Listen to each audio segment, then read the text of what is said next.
Shalom bien-aimé, je suis Papa Esaïe pour te servir. Alors, quel que soit ton bord religieux, ce message de ce grand homme de Dieu est pour toi. Donc, écoute-le attentivement. Que Dieu te bénisse. Je me suis rendu compte que très souvent, quand des visiteurs viennent à la maison et que je leur fais pas confiance spirituellement, il faut dire que le premier endroit où ils veulent partir, c'est aux toilettes. Et j'ai vraiment constaté qu'après leur utilisation de mes toilettes, la maison, l'atmosphère dans la maison change. Et quand j'ai commencé à examiner la question, je me suis rendu compte que c'est un des endroits où les démons et les sorciers travaillent très dur. Parce que vous savez, les toilettes, c'est un endroit où tu pars décharger des déchets de ton corps. Donc, la plupart des déchets, cette puissance des ténèbres fonctionne avec ces déchets. Et ce n'est pas une question de superstition. Ce sont des faits spirituels. C'est pas la superstition. Quand tu commences à grandir spirituellement, tu comprends ces choses. Et ces personnes vont dans ces endroits. Vous savez, quand vous partez aux toilettes, vous utilisez pour vous décharger, pour vous libérer de ces déchets. Ils font des déclarations. Ces mauvaises personnes, ces démons font des déclarations pour que votre vie soit également gaspillée, devienne comme un déchet. Et pendant que vous êtes en train de chasser les toilettes, ils sont en train de chasser également votre grâce, chasser votre faveur. Que cela, les déchets partent avec votre grâce, avec votre faveur. Plusieurs transactions se passent dans les toilettes. Et donc, je voudrais que tu commences à prier sur votre toilette. Verse l'huile d'onction sur vos toilettes, versez ça dans les bidets. Et annulez toute proclamation, toute incantation, toute transaction démoniaque qui se déroule, qui se passe dans tes toilettes. Est-ce que vous imaginez que beaucoup de personnes meurent dans leurs toilettes? Plusieurs personnes sont décédées dans les toilettes. Et souvent même, vous allez voir des serpents dans les toilettes. C'est un des endroits où vous êtes le plus vulnérable dans la vie. Dans nos demeures, c'est l'endroit où on est le plus vulnérable. Et donc, on doit sanctifier nos toilettes. Il faut verser l'huile d'onction dans le bidet de votre toilette. Je connais la théologie, je vous assure cela. Je comprends la théologie. Je suis pasteur, j'ai étudié ces choses profondément. Même avant de me coucher, j'étudie toujours la parole de Dieu. Donc je vous parle de quelque chose que je connais en tant qu'homme spirituel. Non pas à cause de la superstition, mais je vous assure que le point le plus faible de votre maison où les démons et les sorciers utilisent contre nous, c'est les toilettes. Commencez à prier sur vos toilettes et l'eau avec laquelle vous vous lavez, l'eau que vous utilisez, allez à la source de cette eau. Cela peut être une réserve dans votre maison ou tous ces cubiténaires qu'on utilise dans nos maisons, on doit prier sur ces sources-là. Parce que vous savez, on traite avec des esprits des eaux, des esprits des eaux. Et il y a des esprits du monde marin. Ils travaillent sur l'eau et même sur les faux sceptiques dans votre maison. Vous savez, l'eau, c'est un moyen de contamination et de transmission. Vous savez, il y a quelques années, une femme est venue chez moi. Et quand elle venait à la maison, elle a enlevé sa chaussure quand elle entrait dans le portail. Elle a commencé à marcher les pieds nus. Eh bien, je ne savais pas ce que cela signifiait. Je me disais peut-être c'est la superstition, peut-être elle se dit, puisqu'elle vient chez un pasteur, c'est une terre sainte. C'est la raison pour laquelle elle a enlevé sa chaussure. Mais quelques années plus tard, on était en train de prier dans une réunion de prière et elle a commencé à manifester. Vous savez ce qu'elle a dit? Elle a dit le jour où elle est venue chez moi et qu'elle a retiré sa chaussure et qu'elle marchait pieds nus. Elle était en train de laisser ses empreintes de pieds sur le sol. Et donc elle savait quand elle est rentrée à la maison, elle a fait le voyage pour revenir chez moi. Et elle était en train de retracer le chemin avec ses empreintes de pieds pour travailler chez moi, pour œuvrer de façon mystique. Et très souvent, ces personnes viennent et versent de la poudre dans vos toilettes. Ils font des incantations. J'ai observé quelque chose. Cette fille en particulier, très souvent, quand elle vient chez moi, la première place où elle doit rendre visite, c'est les toilettes. Elle va toujours aux toilettes après être venue directement. Et chaque fois quand elle va dans cette toilette, quelque chose se passe dans l'atmosphère. En fait, je n'avais jamais compris ce qui se passait, mais j'avais quand même perçu un changement. Faites attention à ces personnes qui viennent chez vous et veulent toujours utiliser les toilettes en premier lieu. Ou bien utilisent les toilettes plusieurs fois. Ou bien on va dire que non, je dois partir aux toilettes avec mon sac, j'ai oublié de prendre mon sac. Pendant que je traitais avec cette question, un membre de mon équipe m'a raconté une histoire similaire au sujet de sa sœur qui est une femme très brillante avec un très bon travail qui est en train d'évoluer dans la société et dont la vie a un jour reçu une de ses amies à la maison. Et bien, elle a reçu son amie qui voulait utiliser les toilettes, mais son amie est partie aux toilettes et prenait beaucoup de temps puisque c'était une femme comme elle. Elle s'est demandé mais qu'est-ce qu'elle est en train de faire aux toilettes quand elle est partie et qu'elle a essayé de regarder. Elle s'est rendue compte que son amie était en train de verser comme une poudre dans les toilettes et quelque chose de ce genre. Quelque temps après, elle a perdu son travail et jusqu'aujourd'hui, pendant que je vous parle, cette fille ne s'est plus jamais remise de cette situation. Elle a commencé à avoir même des problèmes psychologiques. À partir d'aujourd'hui, je vous rassure, autant que cela est possible, je vous en supplie au nom de Jésus-Christ, il faut oindre vos toilettes, prier sur vos toilettes, versez l'huile d'onction, priez pour annuler tout ce qui est fait contre vous, toute manipulation qui se passe. Pendant que je suis en train de chasser les toilettes, ma gloire ne part pas. Pendant que je suis en train de chasser, ma gloire ne sera pas chassée. Ma faveur ne sera pas chassée. Mes finances ne seront pas chassées. Mon honneur ne sera pas chassé. Ma vie ne sera pas gaspillée. La vie de mes enfants et mes petits-enfants ne sera pas gaspillée. Au nom de Jésus-Christ. Il faut prier et déclarer de cette façon. Vous savez, les choses spirituelles sont souvent bizarres. Mais c'est pas la superstition. Hier, j'ai eu un appel. C'était une de mes filles spirituelles et vous savez, quand il pleut, une pluie souvent torrentielle et très forte, et je vais vous dire ceci, certaines pluies pour moi sont démoniaques. Je sais qu'en tant que chrétien, théologien, vous avez étudié ceci en tant que géographe, vous avez une autre perception. Bien évidemment, vous avez le droit de croire en ce que vous voulez croire, mais je vous assure, en tant que pasteur, je le sais, certaines pluies, il y a des puissances démoniaques qui travaillent et œuvrent au travers de ces pluies.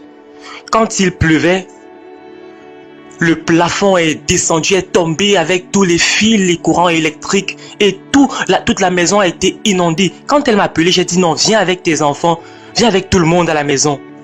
J'ai dit il y a quelque chose qui se passe, qui ne tourne pas rond. Quand ils sont venus, j'ai demandé à ce qu'ils utilisent l'ascenseur. Quand ils sont entrés dans l'ascenseur, ils se sont bloqués dans l'ascenseur de façon vraiment bizarre et soudaine. Et j'ai compris ce qui se passait.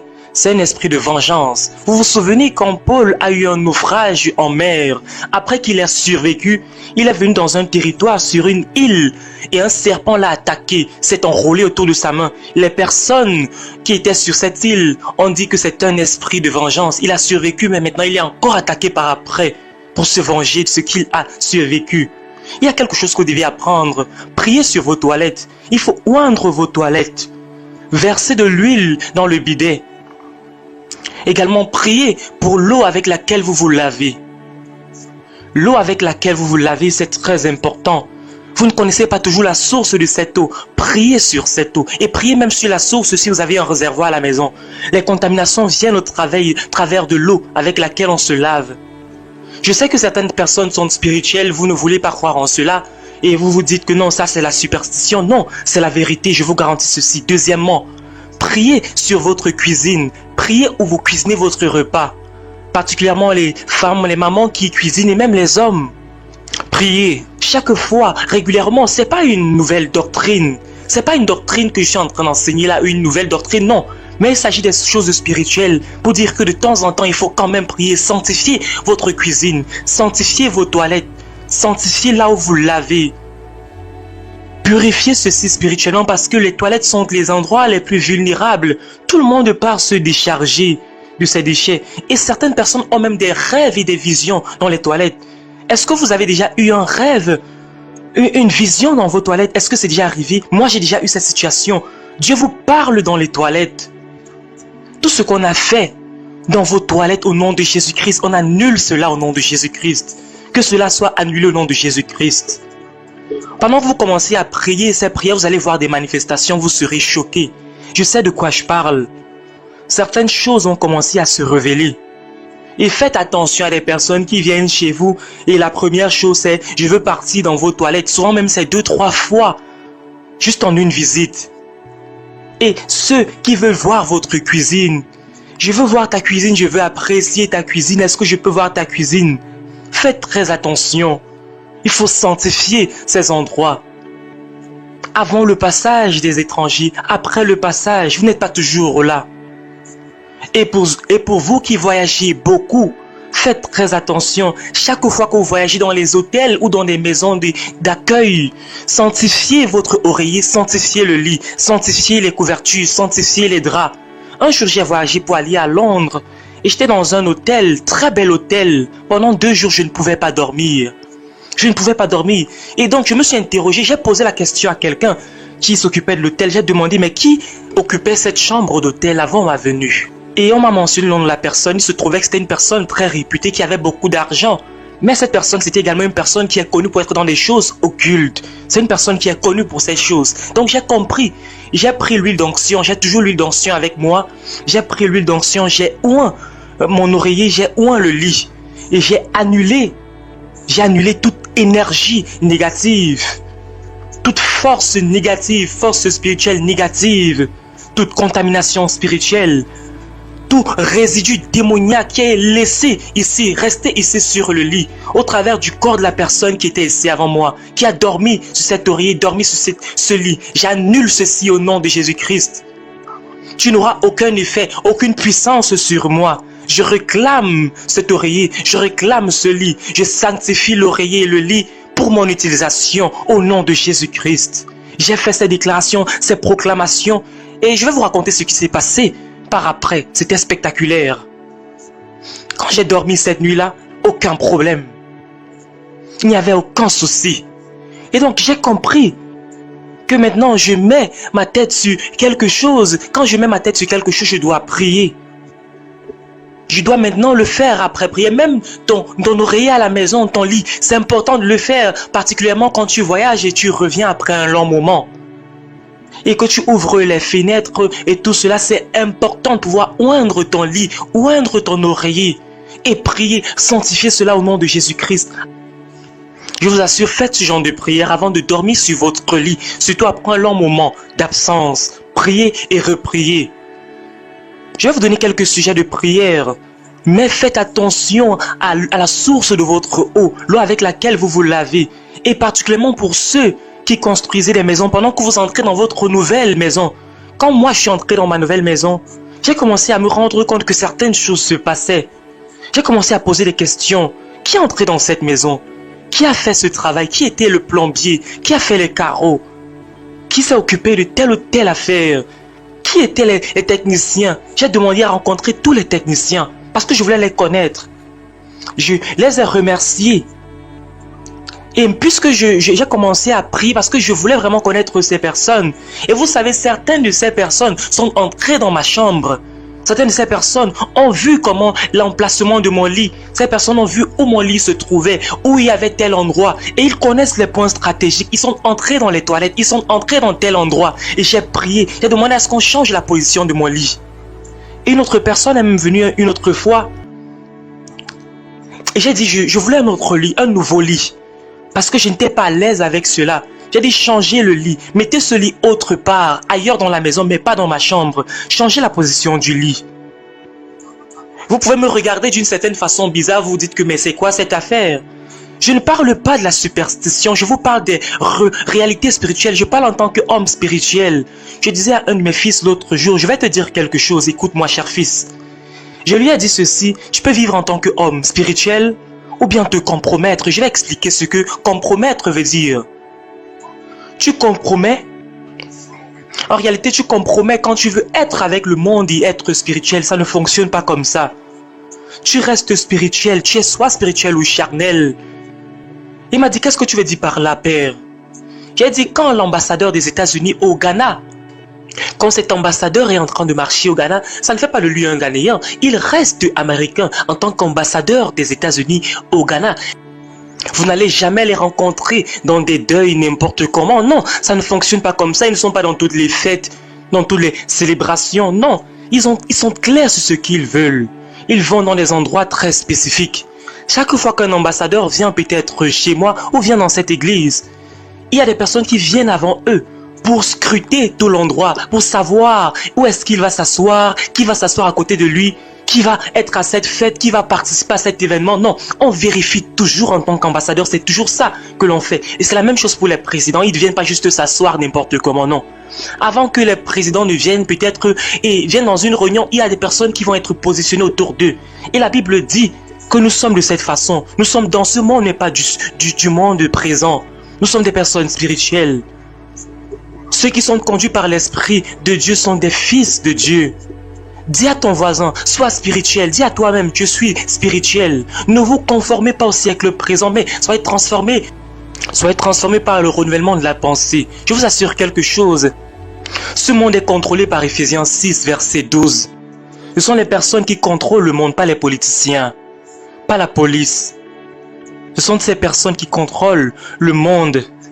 Chaque montagne des nations, ce sont les forces qui contrôlent. Ce sont les êtres, mais ce ne sont pas les êtres humains. Ce sont les esprits. Ils contrôlent tout. Ils contrôlent les politiciens. Même les églises sont affectées par leur pouvoir. Alors bien aimé, l'archevêque a parlé. Loin de l'Éternel a parlé. Prends donc très au sérieux les conseils qu'il a donnés. Ne les néglige pas et ne dis pas que je suis déjà enfant de Dieu ou que Jésus-Christ de Nazareth a tout accompli à la croix. Donc, je n'ai pas besoin de poser d'action prophétique. Aie donc toujours de l'huile d'onction avec toi et je dirais même du sel oint sanctifié pour oindre toute ta maison, c'est-à-dire les toilettes, les meubles, les portes, les fenêtres, les robinets et j'en passe. Et prie et demande au Saint-Esprit de prendre le contrôle de toute ta maison et de venir établir son règne dans ta maison. Que lui seul règne dans ta maison. Et aussi, n'aménage jamais, je dis bien jamais, un nouveau lieu sans avoir consacré ce lieu au Seigneur. Ce lieu peut être un bureau, tu as été promu et tu vas occuper un bureau. Un bureau que ton prédécesseur avait occupé. Il faut prier en ce lieu-là d'abord. Ouvre ce lieu, consacrer ce lieu au Seigneur. Ça peut être également une nouvelle maison où tu aménages, une nouvelle voiture, un champ, un terrain, un magasin pour commencer tes activités. Et également, quand tu viens de te marier, les cadeaux de mariage, etc. Il faut les consacrer au Seigneur par la prière. Alors, ce sont des actions prophétiques que tu peux poser 3 à 4 fois dans l'année pour consacrer ces choses au Seigneur. Que l'Éternel te bénisse. Shalom.